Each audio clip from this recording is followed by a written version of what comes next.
예, 시편 105장은 다시 한번 앞서 또 시편에서 이런 장이 있었지만은 또 이스라엘 역사, 아브라함과 이삭과 야곱의 이래로 이스라엘의 출애굽까지 있었던 역사를 이렇게 나열식으로 살펴보는 장입니다. 이런 장을 통해서 우리가 역사적 사실을 확인하는 것 이상의 교훈을 얻을 수 있을 것입니다. 그것은 이 성경이 이렇게 출애굽기에서 이루어지고 이 예언들이 다 끝나는 것인가? 아니면은 이 언약이 계속 유효한 것과 마찬가지로 이스라엘과 하나님의 언약이 유효한 것과 마찬가지로 그들에 대한 하나님의 뜻 성취될 예언들도 아직 남아 있느냐 하는 그러한 관점을 우리가 확립하고 그런 관점하에서 성경 전체를 볼 수 있어야 되는 것입니다. 그것이 우리가 이 105장부터 또 공부하는 사실입니다. 그러면 1절부터 살펴보겠습니다. 오 주께 감사하고 그 이름을 부르며 그의 행사를 백성 가운데 알려지게 하라. 그에게 노래하고 그에게 시를 읊으라. 너희는 그의 모든 경이로운 일들을 말하라. 너희는 그의 거룩한 이름을 자랑하라. 주를 구하는 자들이 마음이 즐거울지어다. 주와 그의 능력을 구하라. 항상 그의 얼굴을 구하라. 그가 행하신 놀라운 일들과 그의 이적들과 그의 입의 심판들을 기억하라. 오 너희 주의 종 야곱 아브라함의 씨야 너희 그의 택하신 야곱의 자손들아 그는 주 우리의 하나님이시라. 그의 심판들이 온 땅에 있도다. 그가 자기의 언약을 영원히 기억하셨으니 곧 천대에 명령하신 그 말씀이라. 이는 그가 아브라함과 하신 언약이며 이삭에게 하신 그의 맹세요 또 같은 것을 야곱에게 율법으로 이스라엘에게 영원한 언약으로 확증하셨으니 말씀하시기를 내가 네게 가나안 땅 곧 너희 유업의 몫을 주리라 하셨도다. 그때 그들은 그 수에 있어서 몇 사람뿐이었으니 정녕 아주 적은 수요 그 땅에서 타국인들이었으며 그때 그들이 이 민족에서 저 민족에게로 한 왕국에서 다른 백성에게로 유리하였도다. 그가 어떤 사람도 그들에게 잘못하는 것을 용납지 아니하셨으니 정녕 그는 그들을 위하여 왕들을 꾸짖어 말씀하시기를 나의 기름 부음 받은 자를 손대지 말며 나의 선지자들을 해치지 말라 하셨도다. 그의 행사 1절에서 그의 행사를 알려지게 하라. 어떤 행사를 말씀하는가? 창세기 12장 6절부터 여호수아서 이르기까지 하나님께서 유대인들을 다루신 역사적 일들이다. 그렇게 볼 수가 있는 것이죠. 여기 교회를 다루는 행사가 아니라는 것이죠. 행하심들. 어떤 행하심들인가? 표적과 능력과 놀라운 일들을 로 요약할 수가 있습니다. 전체적으로 보자면 다 이스라엘과 하나님 사이의 언약 그리고 그 언약의 증거로 그들을 인도하시는 표적 자 그것들을 바로 주의 행사 또한 그의 경이로운 일들이라 2절에서 말씀하고 있습니다. 그의 모든 경이로운 일들 어떤 일들인가 이집트 땅에서 행하신 일들 광야에서 행하신 일들 그리고 그 몇 사람밖에 되지 않았던 아브라함, 이삭, 야곱의 자손들을 수를 증례케 해서 가나안 땅으로 들여보내시고 거기서 큰 민족으로 이루신 일 이러한 것들이 주의 놀라운 역사 경이로운 일들이라고 하는 것입니다. 3절에서 그의 거룩한 이름을 자랑하라. 주를 구하는 자들의 마음이 즐거울자. 자, 이것은 당연한 말이지만 근데 주를 구하는 자들이라 이렇게 말씀하고 있습니다. 그러니까 구한다는 것은 찾는다는 것이 같은 말이죠. 구하고 찾는다.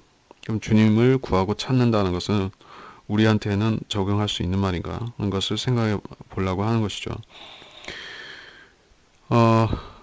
그러니까 이런 식의 표현을 이런 유사한 표현을 신약에서 그리스도인에게 적용하는 표현으로 하고 있는가? 없다는 것이죠. 주를 구한다. 주를 구한다는 말은 구약적으로 영적 할례가 없고 또 이 새 탄생이 없음으로 해서 지속적으로 제사를 드려야 되고 지속적으로 죄를 씻어야 되는 그런 사람들이 주를 구한다. 자기 안에 성령이 계시면은 예, 그 바깥에서 외부적으로 주를 구하는 게 아니라 자기 안에 계신 주님을 그냥 부르면 내가 기도로 부르면은 바로 응답하시죠.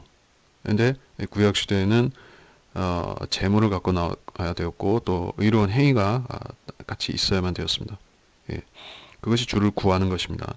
단지 믿음으로 그냥 부른다는 뜻이 아니라 이 주를 구한다는 것은 율법을 행하고 또 이 행함으로써 자신의 하나님 앞에 그 정직한 것을 보여드린다는 그러한 구약적 의를 행하는 모습이 여기 나오는 것입니다.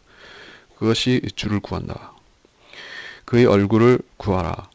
예, 주님의 얼굴이라는 것은 예수 그리스도죠.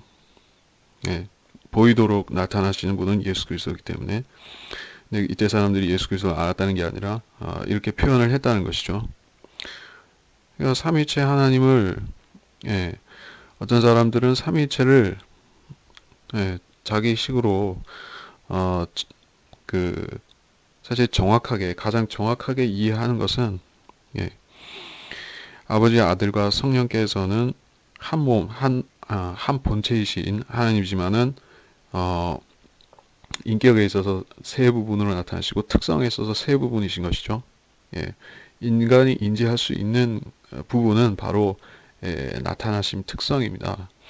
아버지는 보이지도 않으시고 사람이 감지할 수도 없는 그러한 존재이지만은 아들은 보이는 형태로 나타나시고 또 사람의 육신으로 사람 모양으로 나타나시기 때문에 우리가 그분을 인지할 수가 있는 것이죠.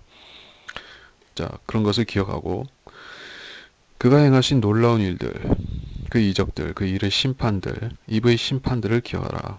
이집트 땅에서 행하신 많은 심판, 10가지 심판들, 재앙들을 기억하라. 6절에서 주의 종 아브라함의 씨야 너희 그의 택하신 야곱의 자손들아. 자, 이 시편 전체가 향하는 대상이 분명하게 나타나 제시된 것입니다.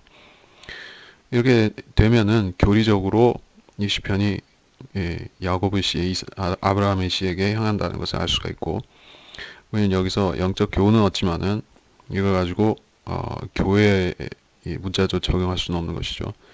교회 문자적으로 적용해가지고 우리가 표적을 보고 하나님을 믿겠다 하면 안 되는 것이죠. 근데 이스라엘 사람들은 표적을 보고 하나님을 믿었습니다. 그때는 그것이 허용이 되었기 때문에 그렇게 표적을 보면서 하나님의 능력을 믿었고 또 감사드리고 이런 모습이 나타납니다. 그는 주 우리 하나님이시라. 심판들이 온 땅에 있다. 저 이집트 땅에서 행하신 심판, 그걸 중심적으로 말하고 있는 것이죠. 주 우리의 하나님이시라. 하나님께서는 자신의 이 이적을, 표적을 행하심을 통해서 자기 이름을 드러내셨습니다. 그래서 표적을 통해서 이스라엘 백성은 하나님이 어떠한 분이심을 알 수가 있었고 또 신뢰할 수 있었습니다. 신뢰하도록 또 명령받았습니다. 8절에서 이 언약이 중요한 말이 나왔는데 자기의 언약이라는 것은 아브라함에게 하시는 언약이죠.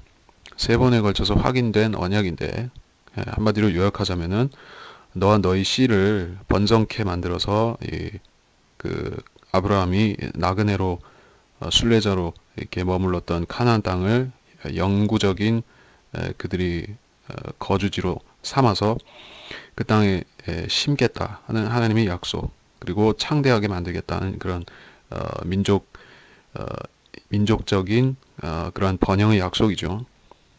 핵심은 바로 팔레스타인 땅, 즉 카나안 땅을 그들에게 영원한 땅으로 주겠다, 영원한 그들이 거주지로 주겠다 하는 약속인데 아브라함에게 하셨고 이삭에게도 야곱에게도 같은 언약을 반복해서 하셨다.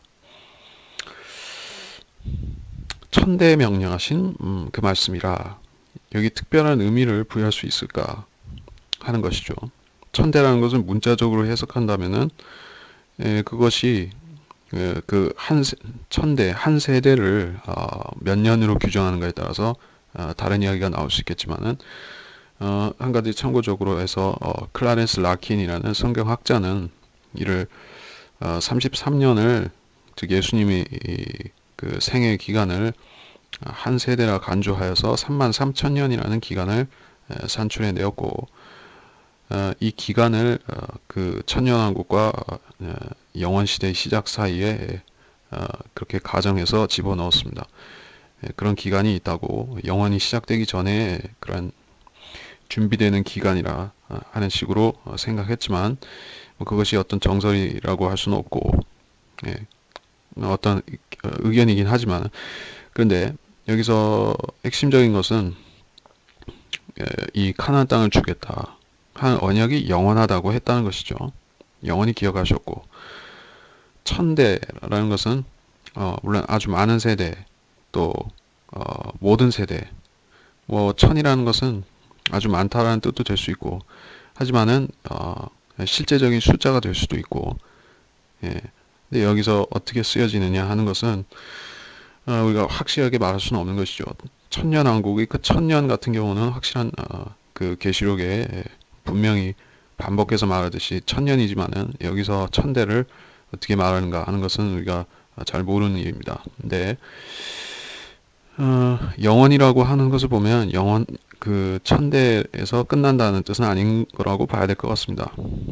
명령하신 그 말씀이라 그 언약은 영원하다. 요약하자면은 아브라함에게 주신 언약은 앞으로 지금도 그렇고 앞으로 영원히 있을 것이다. 그러면 이스라엘이라는 이 민족도 이 땅과 더불어서 영원히 있을 것이다. 그 카나안 땅이라는 곳에 영원히 그들은 살게 될 것이다 하는 약속이 언급된 것입니다. 9절에서 아브라함과 이삭과 10절에서 야곱에게 율법으로 야곱이 율법을 받은 것은 아니지만은 이렇게 표현을 했습니다. 그러니까 성경이 문자적으로 이 성경이 이 어떤 기록된 말씀으로 주어지기 이전에 하나님께서 많은 하나님께서 주신 말씀들이 있었죠. 기록되지 않은 말씀들이 있었죠. 그것들이 결국에 나중에 모세에서 구약 성경이 되었고 모세 오경이 되었고 그리고 선지자들이 나왔지만은 그 이전에 이렇게 주님께서 구두로만 주신 그런 말씀들 이것도 율법이란 얘기죠. 왜냐하면 하나님의 말씀은 원래 영원한 것이니까 그 기록된 것이 없다고 해도 존재하는 것입니다. 그런 뜻으로 받아들이고 이스라엘에게 영원한 언약으로 확증하셨으니 뭐 야곱과 이스라엘은 그러니까는 여기서 야곱을 이스라엘과 동의어로 본다면은 이스라엘에게 시내산에서 주신 율법을 언약을 율법을 말씀하신 것이다. 그쪽을 보는 것이 더 맞을 것 같습니다. 그래서 이 언약이라는 것은 12지파와 결국 맺으신 언약입니다. 그리고 이 언약은 지금도 유효한 것입니다. 만일에 이스라엘이 민족이 사라진다면은 언약은 같이 사라지겠지만은 이스라엘이 존속된다면은 12지파가 계속 남아있다면은 이 언약도 계속 유효한 것입니다.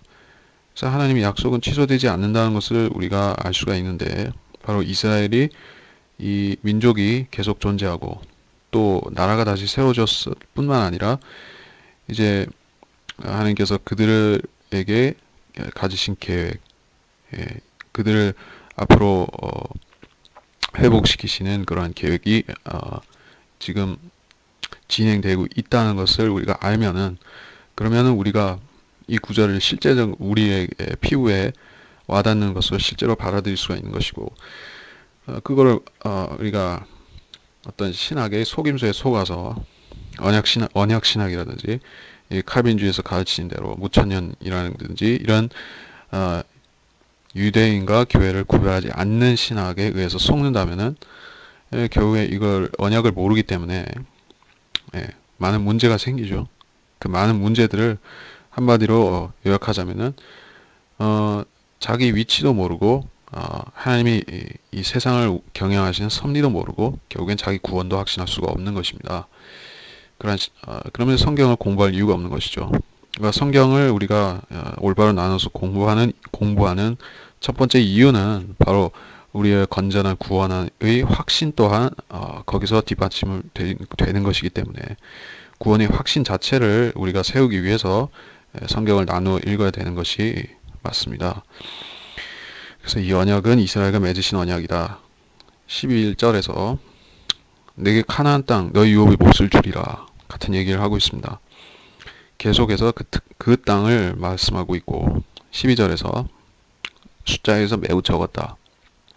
사실입니다. 그러니까 그들이 이집트 땅에서 숫자가 늘어나게 하신 것도 하나님이 역사하신 것이었다는 것이죠. 이게 태를 열고 또 닫으시고 또 그 강건하게 만드시고 약하게 만드시는 그러한 역사는 주님께 달렸기 때문에 이집트 사람들보다 그 히브리인들이 더 강대해졌습니다. 숫자가 늘어났습니다.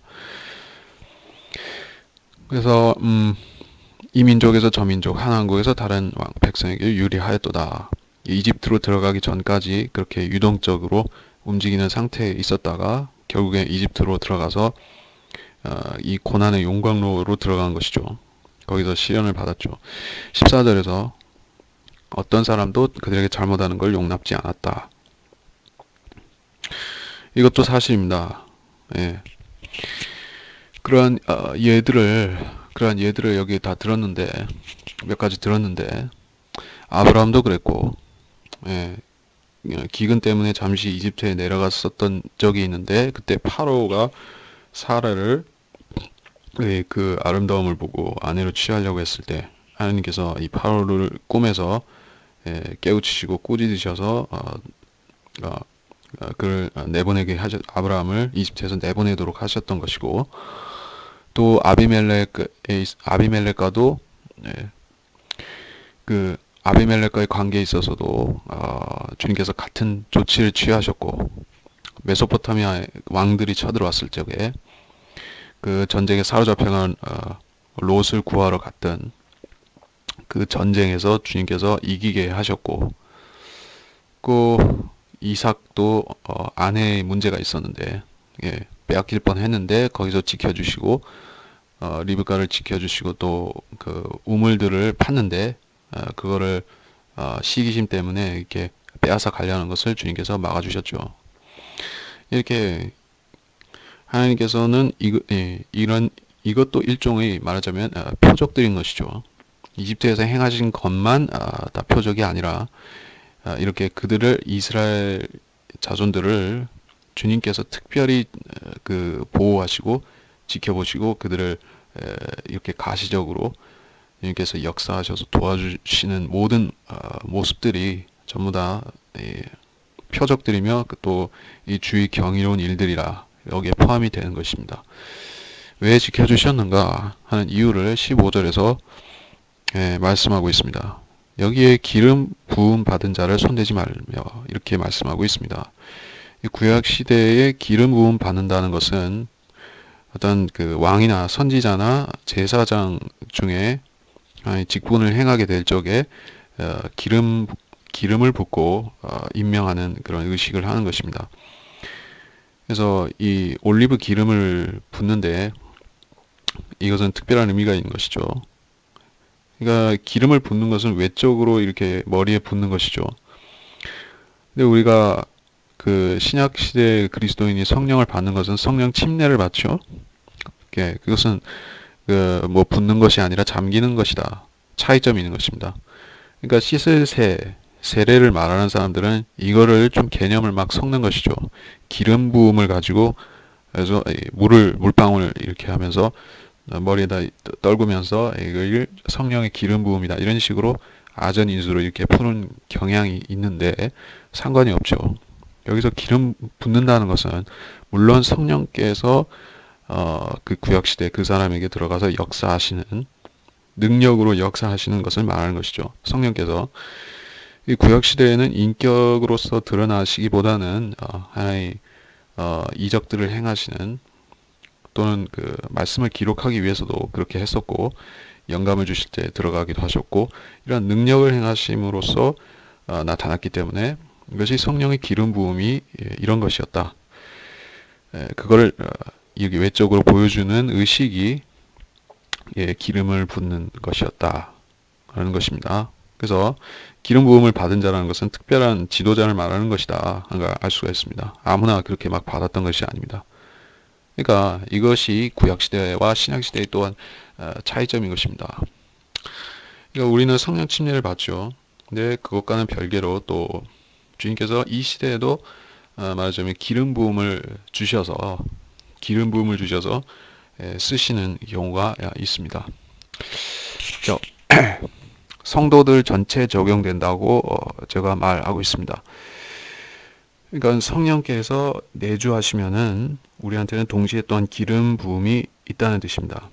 여러분이 그 제도교에서 배운 것 중에 뭐 별로 쓸만한 지식이 없다 해도 한 가지는 기억하고 적용할 만한 것이 바로 이 만인 제사장이다.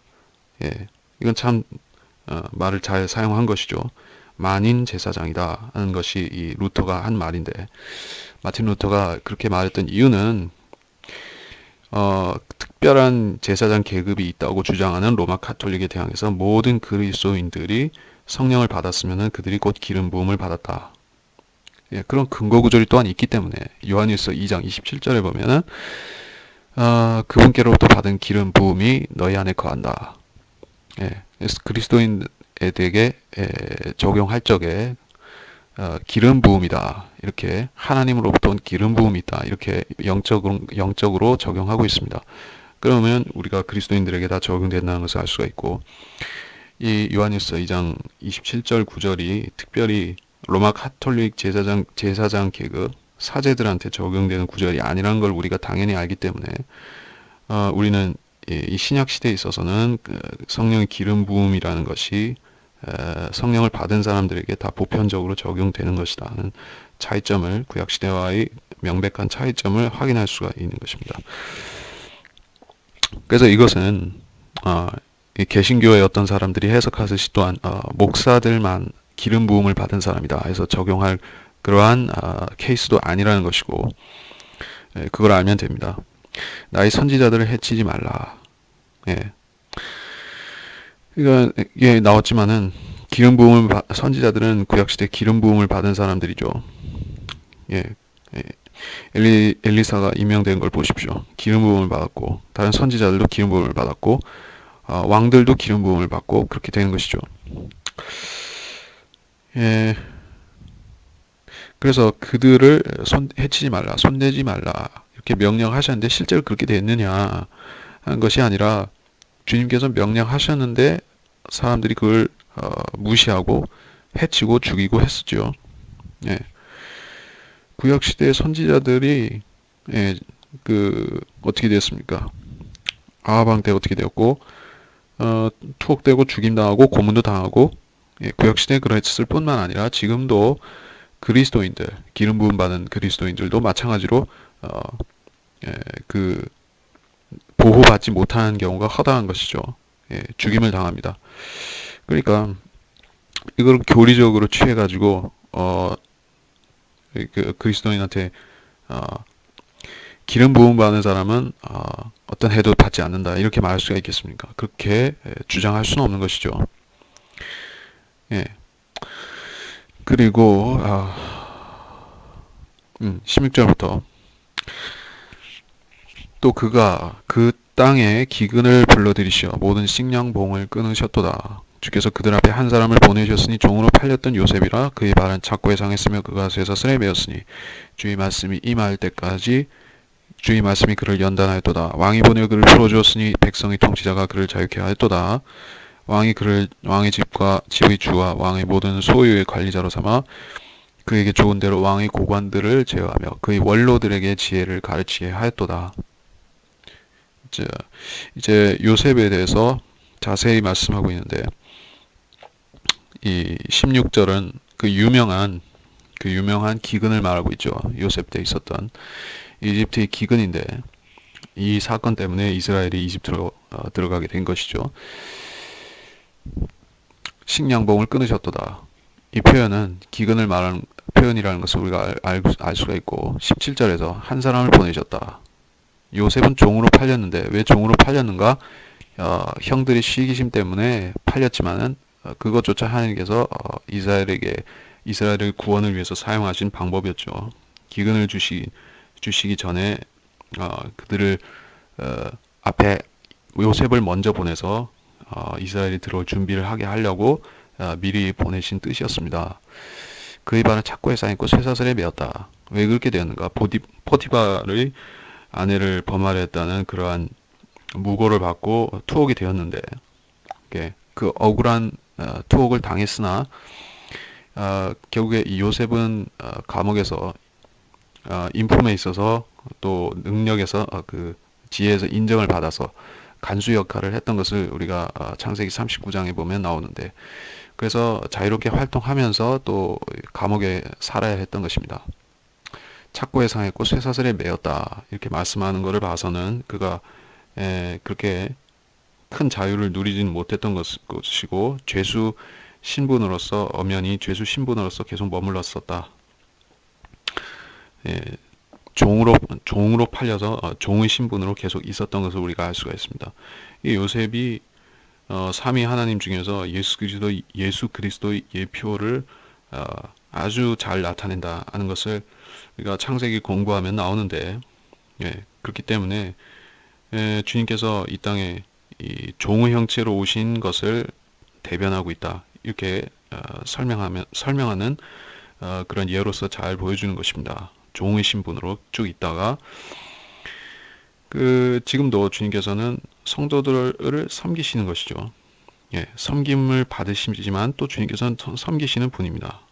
그러니까 우리가 천년왕국에서 주님이 왕으로 통치하신다 하는 것과 지금의 모습과 그 제사장으로서 또 우리 죄들을 속죄하시면서 또 성도들 개개인을 돌보시는 그러한 목자의 모습에서 왕으로 바뀌시는데, 그것이 요셉이 파로 다음의 2인자가 되었던 사건에서 바로 이 천년왕국의 모습이 또 나타나고, 자, 이런 것은 창세기에 나옵니다. 그래서 19절에서 주의 말씀이 그를 연단시켰다 이렇게 말씀하고 있는데, 말씀이 임할 때까지 말씀이 그를 연단하였도다 이렇게 말씀하고 있습니다. 이 말씀이 실체가 무엇이냐 하는 것이 어떤 말씀을 주셨는가, 어떤 말씀으로 인도하셨는가, 그런 내용은 자세히 안 나오기 때문에 추측할 수밖에 없지만은 여기에 요셉이 이 기록된 형태의 어떤 구약 성경을 전혀 그 당시에는 갖고 있지 않았던 걸 우리가 알 수가 있고, 그렇다면 이거는 주님께서 개인적으로 요셉에게 주신 말씀이고 우리는 모르는 얘기죠. 단지 짐작은 할 수가 있는데 어떤 말씀이었을까 하면은 여기서 후자에 말하고 있는 그를 연단하였도다 하는 그 주의 말씀은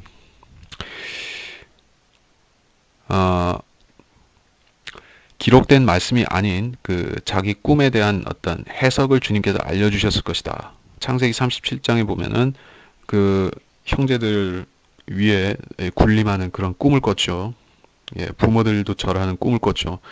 자, 그런 그 꿈을 주님께서 해석을 주셨을 것인데, 그래서 주님께서 어느 정도 구체적으로 알려주셨을지 그건 모르지만 자기가 이렇게 높여져서 왕 같은 존재가 된다 하는 사실은 알고 있었을 것이요. 그래서 그것으로 인해 연단을 받았다. 많은 시련을 겪었죠. 왕이나 높은 존재의 통치자가 되기는커녕 오히려 종으로 팔려가는 신세가 되고, 또 종으로 팔려갔을 뿐만 아니라 더 나쁜 처지, 심지어 이집트에서는 감옥에 들어가서 이 죄수 신분으로 바뀌었으니 얼마나 말씀을 신뢰할 수가 없는 상황이 되었던 것입니까? 자기가 왕이 되기는커녕 더 몰락하는 상황에서, 그래서 연단을 받았다. 그 말씀 때문에 연단을 받았다. 연단 받았다는 것은 불신할 수밖에 없는 상황에서 이 요셉이 그래도 끝까지 그 말씀을 붙잡고 이루어지리라 믿었다. 그 연단을 이겼기 때문에 결국에 주의 말씀이 결국 임했다. 임했다는 것은 이루어졌다. 성취되었다. 그래서 마침내 그가 감옥에서 풀려났을 뿐만 아니라 이집트의 2인자가 되었던 것은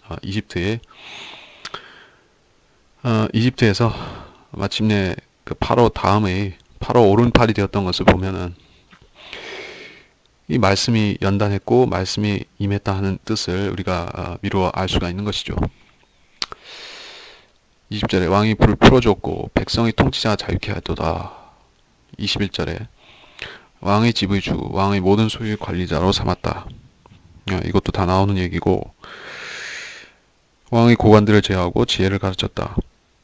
그러니까 요셉의 지혜, 요셉은 단지 꿈만 잘 꾸는 사람이 아니라 하나님께서 주신 지혜를 받아서 말하는 사람이었다. 다니엘도 마찬가지였죠. 성경에서는 다니엘의 지혜를 무척 높이 치고 있는데,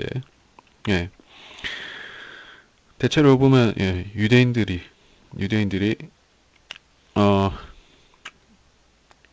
지혜서라고 하는 이 잠언과 전도서가 있죠.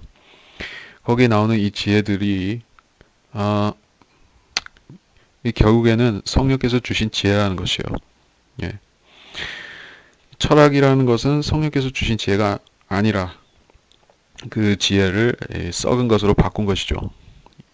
그리스 철학자들이 이 성경을 부패시켜서 바꾼 것이죠. 그것이 잘못된 지혜이고, 요셉은 성령께서 주신 지혜가 있었다. 그래서 그것 지혜로 나라를 통치했죠. 이스라엘도 이집트로 들어왔다. 야곱이 함의 땅에서 기거하였다. 이렇게 말씀하고 있습니다. 이 이집트라는 땅은 검은 대륙이죠. 아프리카에 속해 있고 함의 땅입니다. 그래서 함의 땅에 셈이 들어와서 거했다 하는 것은 히브리인들이 들어와서 거했다 하는 것은 주님께서 특정한 의도가 있어서 그렇게 하신 것이죠. 원래는 셈의 자손들은 거기에 들어가서 살면 안 되는데 그렇게 하셨다는 것이죠. 그리고 당시에 24절부터 보면은 또 다른 사건들이 나오는데, 이스라엘도 이집트로 23절 이스라엘도 이집트로 들어왔으니 야곱이 함의 땅에서 기거하였도다. 그리하여 주께서 자기 백성을 크게 번성시키시어 그들의 원수들보다 강하게 만드셨으며 주께서 그들의 마음을 바꾸사 자기 백성을 미워하게 하시어 주의 종들에게 교묘히 행하게 하셨도다. 주께서 그의 종 모세와 그가 택하신 아론을 보내셨으니 그들이 주의 표적들을 그들 가운데 보였고 함의 땅에서 이적들을 보였도다. 그가 어둠을 보내시어 어둡게 하셨으니 그들이 그의 말씀을 거슬러 거역하지 못하였도다. 주께서 그들이 물을 피로 바꾸시어 그들이 물고기를 죽이셨도다. 그들의 땅이 개구리를 많이 내어 그들의 왕들의 공실에도 있었고 주께서 말씀하시니 여러 종류의 파리 때가 왔으며 그들의 모든 지경에 이가 생겼도다. 주께서 그들에게 비 대신 우박을 내리셨으며 그들의 토지에는 화염을 내리셨도다. 주께서 그들의 포도나무와 무화과나무를 치셨으며 그들 지경의 나무들을 꺾으셨도다. 그가 말씀하시니 메뚜기와 풀쐐기가 무수히 나와서 그들의 땅에서 나는 모든 채소들을 먹었으며 그들의 토양에서 나는 열매를 먹어치웠도다. 그가 또 그들의 땅에 있는 모든 태생을 치셨으니 곧 그들의 모든 기력의 첫째라. 그가 또 그들로 은과 금을 가지고 나오게 하셨으니 그들의 지파들 가운데 약한 자가 한 명도 없었도다. 24절부터는 400년 동안 이집트 땅에 머물면서 종살이 하게 된 역사. 역설적으로 종살이 하면서 더 인구는 늘어났습니다. 박해받을수록 더 번성하게 되는 것은 이 유대인밖에 없는 것이에요. 세상 역사에 보더라도 그렇게 오랜 세월 동안에 천대 멸시를 받고 또 온 민족들 사이를 유랑하면서 살았음에도 숫자가 줄어들어서 차츰차츰 줄어들어서 마침내 민족이 소멸되어 하는 것이 일반적인 그런 다른 민족들의 경우에 그렇게 되는 것인데, 이스라엘은 오히려 사라지기는커녕 오히려 보존되다가 지금의 현재에 이르러서는 또 번성하고 있죠. 숫자도 늘어나고 있죠. 이런 일이 우연히 있을 수 있는가? 하나님께서 의도하셨다는 것이죠. 그들의 원수들보다 강하게 만드셨으며 주님께서 하셨다는 것입니다. 그들의 마음을 바꾸사 이집트 사람들, 이집트 통치자들.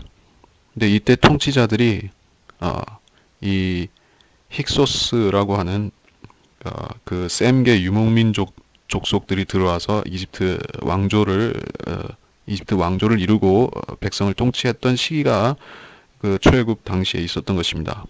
그 전후에서 있었던 것이죠. 힉소스인들의 왕조다. 히타이트라고도 알려져 있고 뭐 힉소스라고도 하는데, 예, 말을 잘 타는 민족이죠. 예, 그리고 이 민족들은 셈 계통인데 함과 또 혼혈이 된 셈입니다. 이 왕은 아시리아인이라고 불리는, 성경에서 이때 이집트 왕을 아시리아 왕인이라고 또 부르는 것이 그 사실을 뒷받침하는 것인데, 이것은 대환란 때 적그리스도의 출신과도 연결이 또 되기 때문에 우리가 출애굽기가 단순히 출애굽기가만이 아니라 요한계시록과도 연관성이 많다는 것을, 또 요한계시록에 보면은 이 모세의 두 증인 중에 또 모세가 거기 포함되어 있는 것도 또 그런 의미가 있는 것입니다. 예, 이 출애굽 당시에 있었던 사건들은 전부 요한계시록에 있을 사건들의 모형이며 또 그림자격으로 해석할 수가 있는 것입니다. 그래서 교묘하게 행하게 했다. 어떤 이 지혜도 사탄이 준 지혜인데 하나님께서 사탄이 그들 그렇게 사용하도록 허락하신 거죠. 백성을 박해하는, 이스라엘을 박해하는 도구로 삼았는데 이 간교한 지혜를, 뱀의 지혜를 받아서 그렇게 했다는 것입니다. 예, 이 사탄은 이 계시록의 여인의 씨를 박해하는 존재, 또 여인을 박해하는 존재, 예, 이것이 바로 사탄인 것입니다. 예, 창세기하고 연결이 되는 것이요. 또 출애굽기와도 사탄은 출애굽 당시에 이스라엘을 멸족시키기 위해서 노력해 왔었고, 지금도 그렇게 하고 있을 뿐 아니라 대환란 때도 그때 여기서는 사내 아이들을 죽여서, 이 출애굽 당시에는 사내 아이를 죽여서 또 이 계집 아이들은 이 여자 아이들은 살려주고 사내 아이들은 죽여서 이 혼혈을 시키려고 했다. 예, 인종 통합이다. 이것도 아주 민감한 이슈인데, 오늘날에는 통합이라는 것이 점점 거부감이 없어지게 되고, 유대인들 자체도 아직까지 하나님께서 보존하시지만은 대환란 때 되면은 또 사탄이 같은 방식으로 이렇게 박해할 것이다. 예, 죽이고 혼혈시키고 이렇게 하는 것이죠. 십자군 전쟁 때 했던 것과 마찬가지로 이렇게 하려고 할 것입니다. 궁극적으로 유대인의 씨를 없애려고 하는 것이 목적입니다. 그래서 26절에 보면 26절 이하에 보면 모세와 아론이 표적을 보였고 이적을 보였는데, 26, 27절에서, 근데 28절에서 마지막 이적은 그 첫 태생을 죽이는 것인데, 그 직전의 이적이 아홉 번째가 흑암이 이집트 땅을 덮는 그런 이적이었습니다. 그래서 그 이적과 함께 언급되는 말이 그의 말씀을 거슬러 거역하지 못하였다. 누가, 여기서 그들이라는 것이 누구인지 이 본문 자체에 보면은 확실치가 않죠. 그래서 모세와 아론인가 그렇게 오해할 수도 있는 것입니다. 근데 모세와 아론 같은 경우에는 이 구절에 적용하면은 말이 안 되는 것이죠. 모세와 아론이 그 이집트를 그런 파멸시키는 이적을 그런 행한다는 것을 그들이 거역할 이유가 있었겠는가? 그것은 거역할 이유가 없는 부분이죠. 예. 오히려 그 모세 같은 경우에는 처음에 주님께서 파라오에게 선포하라고 하신 말씀들을 일부 선포하지 않았던 것이죠. 예. 그래서 책망을 받았지만은 그 뒤에는 전부 다 받은 대로 그대로 행했던 것입니다. 그렇기 때문에 모세와 아론에게는 이 말씀이 해당이 안 되고, 그래서는 이집트 백성들도 여기 해당 안 되는 것이고, 왜냐면 그들은 순종하는 백성들이 아니기 때문에 애초에 말씀을 거스르는 자들이기 때문에 해당이 안 되고, 이렇다면 이건 이스라엘 사람들, 그때 이스라엘 사람들, 히브리인들을 말하는 것이다. 걸 알 수가 있습니다. 그래서 어떤 말씀, 어떤 명령을 주셨던가, 그 예, 히브리인들이 받았던 출애굽 전에 받았던 명령은 다른 게 없습니다. 유월절을 지키라 하는 게 마지막에 주어진 이적들이 마지막에 주어진 한 가지 명령이었습니다. 그래서 그것만 그것은 그러니까 시내산 율법을 받기 전에 주님께서 유월절을 지키라 하는 명령을 먼저 주셨다는 것이죠. 그래서 그걸 지켰습니다. 거역하지 못하였다. 예, 이렇게 이때는 순종했습니다. 그래서 이 유월절이라는 것이 우리 영적으로 말하면 그리스도인이 영적 할례하고도 관련이 되는 것이죠. 어린 양이 피를 흘린 것이다. 어린 양이 예수 그리스도, 나중에 실제 예수 그리스도가 오셔서 어린 양이 되셔서 죽으신 사건을 예표하는 것이니까 아주 중요한 사건이고, 그래서 이것에 대해서 거슬러 거역하지 못했습니다. 29절에 아는 사실, 물을 피로 바꾼 것, 나일 강이 피로 바뀌었고 물고기를 죽이셨고 땅이 개구리를 내었고 파리떼가 왔고 이가 생겼고 우박이 내렸고 그것은 불이 섞인 우박이었습니다. 이런 사건들도, 이 우박 같은 경우도 나중에 있을 사건들을 예표한다는 걸 우리가 기본적으로 알아야 될 것이고, 그래서 그 우박 때문에 이렇게 다 푸른 초목들이 다 멸하게 되었고, 그러다가 남은 것들은 메뚜기와 풀떼기가 가서 또 다 먹어치웠다. 그래서 항무하게 되었는데, 그런 상황에서 이스라엘 사람들이 그 파라오가 순종하지 않았기 때문에 마지막 이적을 행하셨다는 것입니다. 그것이 36절에 모든 첫 태생을 치셨다 하는 이 이적입니다. 죽음의 천사를 보내셔서 그들의 첫 태생을 치셨는데, 이스라엘은 6월절 명령받은 규례를 지켜서 어린 양의 피를 문설주의 위와 양옆에 발랐기 때문에 안 죽었다는 것이죠. 은과 금을 가지고 나왔다 하는 사실도 우리가 출애굽기 12장에 나오는 사실이고, 빌렸다, 빌렸는데, 그래서 그 이집트 사람들에게서 빌린 금을 가지고 금은 보화를 가지고 성막을 지었죠. 지파들 가운데 약한 자가 없었다. 그러니까 하나님께서 초자연적으로 그들을 강건하게 만드셔서 이 광야로 들어가게 하신 것입니다. 우리가 드러난 이적들이 아니라 할지라도 상식적으로 생각해 보면 노예 생활을 하면서 그렇게 쇠잔해진 백성이 광야에 나와서 어떻게 그렇게 돌아다닐 수 있었을까 한 것만 보더라도 하나님께서 그들을 이 능력으로 보호하시고 두르시고 지켜주셔서 그렇게 됐다는 것을 알 수가 있는 것이죠. 38절에 이집트가 기뻐하였는데 그들을 두려움이 자기들 위에 떨어졌다. 39절 38절부터 그래서 그들이 떠날 때 이집트가 기뻐하였으니 이는 그들을 두려움이 자기들 위에 떨어졌습니다. 39절 그가 구름을 덮개로 펴주셨고 밤에는 불로 밝히셨도다. 백성이 고하였더니 메추라기들을 불러오셨고 하늘의 양식으로 그들을 만족해 하셨도다. 그가 반석을 가르시니 물이 쏟아져 나와 마른 땅에 강같이 흘렀으니 이는 그가 그의 거룩한 약속과 그의 종 아브라함을 기억하셨습니다. 그가 그의 백성을 기쁨으로 나오게 하시며 그의 택한 사람들을 즐거움으로 나오게 하셨으며 또 그들에게 이방의 땅을 주셔서 그 백성들이 수고한 것을 유업으로 받았으니 이는 그들로 그들의 규례들을 준수하게 하려 함이며 그의 법들을 지키게 하려 함이라. 너희는 주를 찬양할지어다. 여기서 40절을 간단히 보고 넘어가자면은, 자, 2큐빗 높이로 쌓였던 사실은 이 메추라기들이 2큐빗 높이로 쌓였다. 2큐빗 높이로 떨어졌다 하는 표현이 민수기 11장 31절에 나옵니다. 근데 이거를 정확히 알고 있는 사람은 별로 없는 것을 제가 봤습니다. 이게 킹제임스 신학교 신학 과정상에서 다루는 주제라서 기억을 분명히 하고 있는 것이죠. 제가 그때 공부했었기 때문에 기억을 하는 부분인데, 이거는 2큐빗 높이로 쌓였다는 게 절대 아닙니다. 그러니까 사람들이 이런 걸 보면 성경이 이상하다고 오해하는 것이요. 자, 이 편으로 하루길, 저 편으로 하루길, 걸어서 하루길이에요. 면적이 그렇게 되면은 상당히 넓죠.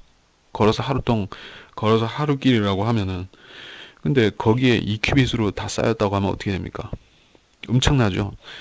예, 1큐빗이 한 뭐, 몇 센치라 40 몇 센치인데, 2큐빗이면 90 몇 센치가 되는 것이요. 1m 가까이 되는데, 그렇게, 평방 킬로미터를 이 1m 두께로 쌓이면은, 그 고기는 진짜 지구상의 모든 인구가 다 먹을 수 있는 양이에요. 예, 그건 아니란 얘기죠.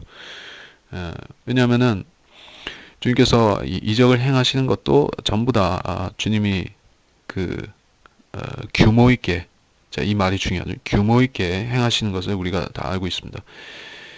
그래서 낭비라는 것은 하나님이 사전에 없다. 그래서 우리가 분명히 기억해야 됩니다. 낭비라는 것은 또한 이 탐심과 아울러서 이 낭비라는 것은 또 죄인 것이에요. 하나님께서는 솔선수범 를 하시는 분이기 때문에 주님께서는 다 실제로 그렇게 못 하신다는 뜻이 아니라 실제로 그렇게 2큐빗 높이로 쌓인 채로 주실 수도 있는 것인데 그렇게 하지 않으셨다는 것이에요. 2큐빗 높이로 날아다녔습니다. 그래서 메추라기들이 뭐 그냥 손만 뻗어도 잡힐 정도로 이렇게 날아다니니까는 백성들이 이 각자 먹을 만큼 취했다는 것이에요. 그냥 작대기를 휘둘러서 잡으면 되니까 휘둘러도 그냥 잡히는 것이죠. 근데 메추라기들이 원래 그렇게 자기 잡히라고 그렇게 날아다니는 새들이 아니죠. 근데 주님께서 보내서 시키시니까는 명령하시니까 그렇게 왔다는 것이에요. 그래서 그걸로 배불리려고 했을 때 탐심을 부려서 이렇게 이스라엘이 또 심판을 초래했던 것이죠. 자, 그랬는데 이것을 하늘의 양식으로 그들을 만족해 하셨다. 이건 만나를 말하는 것이고, 그가 반석을 가르시니 물이 쏟아져 나와 마른 땅에 강같이 흘렀다. 반석. 이 반석이라는 개념도 아주 중요한 것이죠. 광야 그리고 반석. 그리스도인들도 예수 그리스도를 반석이라고 하는 말은 이 복음서에도 나오기 때문에 이 반석이 예표하는 것이 예수 그리스도라는 것은 부동의 사실입니다. 그래서 여기서 물이 나왔다. 생명수가 나왔다. 그래서 그들을 먹을 수 있게 하셨다. 주님께서 요한복음에서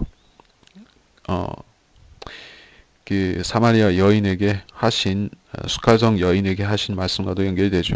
내가 주는 물, 영적인 물을 예표하는 실제적인 물이었죠. 여기 출애굽되는 실제적인 물이었다. 주님께서는 또 영적인 생명수를 또한 지금 그리스도인들에게 주시는 것이다. 광야라는 것은 그래서 이 교회 시대 성도들의 받는 은혜의 모형이요 예표가 되는 것이죠. 그 자체가 실제 사건이면서 또 예표가 되는 것이죠. 그리고 42절 그리고 43절 44절 44절에 보면은 그 백성들의 가나안 백성들이 수고한 것을 유업으로 받았다. 그들이 심지 않은 것을 받았고 짓지 아니한 집에 거하게 되었다. 이렇게 말씀을 하고 있죠. 그런 사실은 민수기 21장 여호수아서 나온다. 6장 11장에 나온다. 에서 11장에 나오는다. 이렇게 언급할 수 있는데 하나님께서 왜 그렇게 하셨을까 하는 이유를 생각해 보는 것입니다. 앞으로 있을 일을 예표하는 모형이요 그림자라고 보면은 이스라엘은 앞으로도 그렇게 된다는 것이죠. 지금 구절을 찾으려면 다 구절은 기억이 안 나지만은 많은 구절들이 있죠. 이스라엘 백성이 마지막에 주님께서 그들을 구원하러 오실 때 그들은 주변 이방들로부터 모든 존귀와 부유와 그 모든 재물들을 다 취한다. 그래서 그 땅에서 아주 부유하게 된다. 하는 사실을 성경에서 강조하고 있습니다. 예언에서. 그런 예언들이 전부 여기서 나온 것이에요. 한번 모형으로 보여주셨던 것에서 우리가 앞으로 또 있을 것이다 하는 사실을 우리가 알게 되는 것입니다. 그러니까 이것도 결국엔 다 표적인 것이에요. 지금 그리스도인들한테 해당되느냐 하면은 우리 그렇게 되는 것은 아니죠. 우리가 지금 어 그러니까 그리스도인들은 일용할 양식, 물론 그것이 문자적 의미는 대환란 때로 적용되지만은 우리도 영적으로 말해서 그 오늘 양식, 그 주님께서 주시는, 매일 주시는 양식에 의존해야 되죠. 말씀도 마찬가지죠. 또 이 육신적 양식도 그날그날로 이렇게 주님 주시는 대로 감사하며 사는 것이죠. 근데 어, 자, 우리한테 표적은 그것이 표적은 아니란 얘기예요. 기도 응답은 될 수 있어도. 근데 이 사람들은, 이스라엘 사람들은 어, 실제로 부유해지는 것이야. 땅에서 부유해지는 것이에요. 그냥 왜냐하면 주님께서 그들에게 문자적으로 가나안 땅을 주겠다고 하신 것과 마찬가지로 이것도 거기에 다 같이 들어있는 약속인 것이에요. 땅을 주신다는 약속에는 그 땅과 땅에 부유한 것들, 충만한 것들 다 같이 주신다. 그리고 그 주변 이방 나라들도 다 그 이스라엘 주변에 있는 모든 그 인접해 있는 이방 국가들도 다 이스라엘 섬기는 형태가 된다. 이스라엘 안에 거하는 이방인들도 그 섬기는 종들이 된다.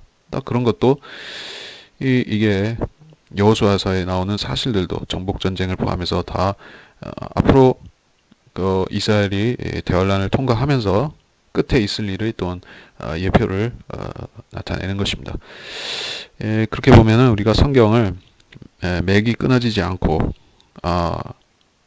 이스라엘을 일하는 이 땅에 주님께서 가시적인 형태로 세우실 천국을 우리가 중심에 놓고 볼 적에 우리가 성경을 끊어지지 않고 맥이 끊어지거나 산으로 가거나 하지 않고 제대로 보는 것입니다. 그렇게 보기 위해서 우리가 또 이렇게 이스라엘 역사를 상고하면서 이스라엘 민족의 역사를 상고하면서 우리 처지를 또 들여다보고 또 우리가 영적으로 아브라함의 씨이기도 하기 때문에 우리도 이 축복과 무관한 것이 아닌 것이요. 현재는 그렇지 않다 할지라도 앞으로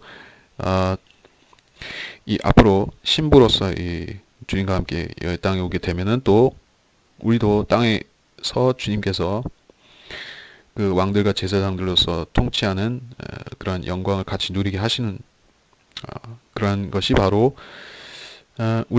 우리는 즉 영적인 축복은 먼저 받았고 앞으로 물질적인 축복은 또 우리가 이 땅에서 의를 행하는 것에 따라서 또 같이 받을 수 있는 것입니다.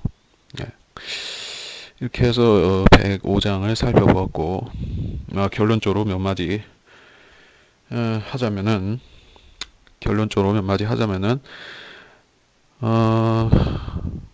그러니까 오늘날에 그 마지막 때가 점점 된다는 것을 어디서 힌트를 받을 수 있는가 하면은 사람들이 점점 이스라엘의 회복에 대해서 뭐 그런 영화를 찍은 사람들 감독도 있고 또 제3성전 뭐 그런 식으로 사람들이 그 관심을 가지는데 사람들이 관심이 어느 딱 수준에서 딱 멈추는데 대환란이라는 문제에 와가지고 머뭇머뭇하는 것이요.